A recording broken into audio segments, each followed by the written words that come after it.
अब अगर हम 16% पे बोरो करते हैं या 14% पे बोरो करते हैं एवरेज, या 12% पे भी करते हैं, तो 47,000 अरब में अगर आप एवरेज 14% भी ले लो तो 4700 अरब तो एक बन गया, और बाकी 4% और ले लो तो ये 6,000 अरब, 6,500 अरब रुपए आपको सिर्फ इंटरेस्ट की मद में रुपी में देने, रुपी इंटरेस्ट। अब डॉलर की बात नहीं हो रही। अब डॉलर में हम आ जाते हैं 130 बिलियन डॉलर, 10% लेते तो 13 बिलियन डॉलर। 10 चलो नहीं है, आप 6 की एवरेज ले लो, 7 की एवरेज ले लो। अब 6 और 7 की भी एवरेज लेते हो तो आपके 9 बिलियन डॉलर देना है। अब 9 बिलियन डॉलर 250 रुपए से हिसाब करो तो 9 और 18 और 22,500 अरब आपको ये देने, 6,500 अरब वो देने, आपके हो गए 9,000 अरब। अब 9,000 अरब तो पूरे पाकिस्तान इंटरेस्ट में पे कर रहा है, और उसको उसका कलेक्शन अभी इतना नहीं हो रहा। तो आप ये सोचें कि कलेक्शन जब आपकी 6-7 हजार पे खरी हुई है, और अभी तो जारी बात है कि और मसाइल आ गए, सैलाब आ गया, क्रॉप इफेक्ट होगी, टैक्स इफेक्ट होगा, टाइटनिंग की वजह से बिजनेस एक्टिविटी स्लो हुई है, तो ये स्लो डाउन भी आएगा। तो ये सारी चीजें देखेंगे हम, तो ये सारी चीजें बड़ी खतरनाक है, और इन सारी चीजों से आपको हर सूरत में निपटना है। आपने आईएमएफ को कहने पे इंटरेस्ट रेट बढ़ा दिए, रुपी डिवैल्यू कर दिया ओपन मार्केट की वजह से। अब आप मुझे इन्फ्लेशन के नंबर हायर आ गए, अब आपकी बिजनेस एक्टिविटीज भी 6% वाली ग्रोथ रिपीट तो नहीं होगी, ग्रोथ हो सकता है 3.5 3.5 पे आ जाए। अब 22 करोड़ की पॉपुलेशन है, उसका नेगेटिव इम्पैक्ट आएगा, बिजनेस एक्टिविटी स्लो होगी, बेरोजगारी बढ़ेगी, बेरोजगारी फिर आपको लेके चली जाएगी लॉ एंड ऑर्डर की तरफ। अब लॉ एंड ऑर्डर पाकिस्तान में कंट्रोल क्या कौन करेगा? जाहिर बात है भूखा आदमी तो गलत रास्ते पे जाता है। अब आपकी फोर्सेस बॉर्डर को भी देख रही है, इंटरनल जो हमारे पॉलिटिकल इशू के अलावा दहशतगर्दी के मामला भी हैं उसको भी देख रही है, सैलाब भी वही देख रहे हैं। तो अब आपके पास कौन सा इदारा है जो इन चीज़ों को कंट्रोल करेगा?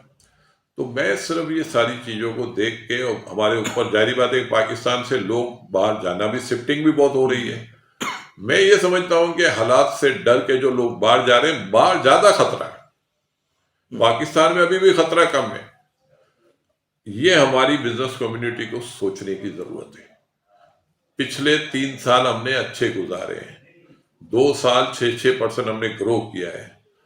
ठीक है, रशियन वॉर है, कमोडिटीज की प्राइस है, उसने हमें तकलीफ में तो डाला हुआ है, लेकिन अब साइकिल बिल्कुल चेंज हो रही है। इंटरनेशनल दुनिया पूरी टाइटिंग में जा रही है, दुनिया की पूरी करेंसी गिरना शुरू हो गई है, और पाकिस्तान की जो आज करेंसी गिर रही है इसको तो हम डिफेंड बिल्कुल भी नहीं कर सकते, क्योंकि ये दुनिया के साथ अब चली गई है।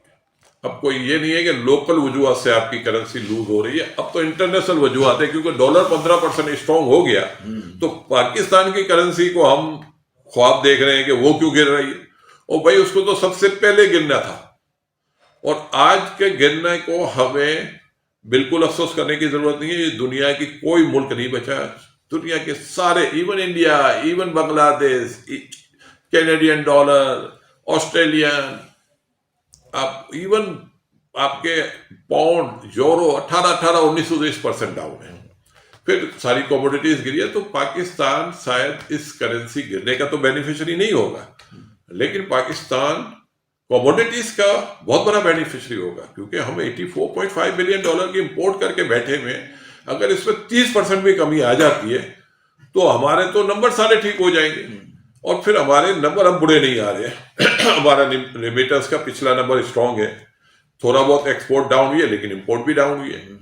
लेकिन मैं ये यकीन से कह सकता हूँ सितंबर, अक्टूबर, नवंबर, दिसंबर हमारा करंट अकाउंट सरप्लस हो सकता है, लेकिन उसके लिए जरूरी है कि ये जो पॉलिटिकल गवर्नमेंट बैठी हुई है और उनको ये पता है कि मुल्क में रिफ्ट सिचुएशन है, जाहिर बात है इमरान खान की रेजिम चेंज होने की वजह से वो नाराजगी है। या तो आप पार्लियामेंट में इकट्ठे बैठ जाएं, या फिर आप इलेक्शन की कोई डेट दे दें, आज दे दें, मार्च में दे दें, जून में दे दें, बैठ के डिसाइड कर लें। क्योंकि अब आपको आपके मुल्क के लोग आपकी तरफ नजर उठा के बैठे हुए हैं, और अब आप उनका सोचें। अगर उनके लिए आप कुछ नहीं कर सके तो जारी बात है कि मायूसी तो होगी लोगों को। और इस वक्त लोग जो नाराज हैं या लोग जो खिलाफ बातें कर रहे हैं, लोगों को तो नहीं पता इंटरनेशनल मार्केट के क्या हाल हुए हैं। लोग तो पाकिस्तान को देख रहे हैं, और पाकिस्तान में जो सबसे पहली चीज क्या देखी जाती है, वीट, जो बहुत ज्यादा हायर साइड पे चला गया है। अब आप अमीरों की सब्सिडी तो दे रहे हैं कि भाई आप ये रोटी खाने वाले लोग ज्यादा है पाकिस्तान में, इनको आप बचाएं। आटा 50 रुपए 60 रुपए पे आप फिक्स कर दें।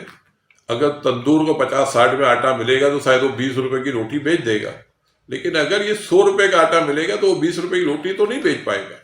और ये पॉपुलेशन आपकी पूरी इफेक्ट हो जाएगी। हमारे यहाँ लोअर सैलरी बहुत कम है, 20,000 रुपए कमाने वाले लोग हैं, और घर में खाने वाले अगर 4 लोग भी और कमाने वाला एक है तो 6 रोटी एक आदमी खाता है और 24 रोटी 4 आदमी खाते हैं। और 24 रोटी पे अगर आप 15 रुपए रोटी महंगी हो जाएगी तो आप मुझे ये बता दें कि 360 रुपए बनते हैं, और महीने के कितने होंगे, 30 दिन के आप हिसाब करें तो ये कोई 11,000-12,000 रुपए आप रोटी पे खर्च कर देंगे। उसमें मैंने कहा कि वो पानी से भी खाया तो भी इतना खर्चा हो जाएगा। तो अब आपको डिसीजन लेना है और उन लोगों को बचाना है जो बेचारे गरीब लोग हैं। अब आपको पॉलिसी बनानी पड़ेगी, अब आप बैठ के नहीं कर सकते। और फिर दूसरा, लोगों की एक्सपेक्टेशन, जारी बात है इमरान ने बहुत काम किया था, शायद इमरान की टीम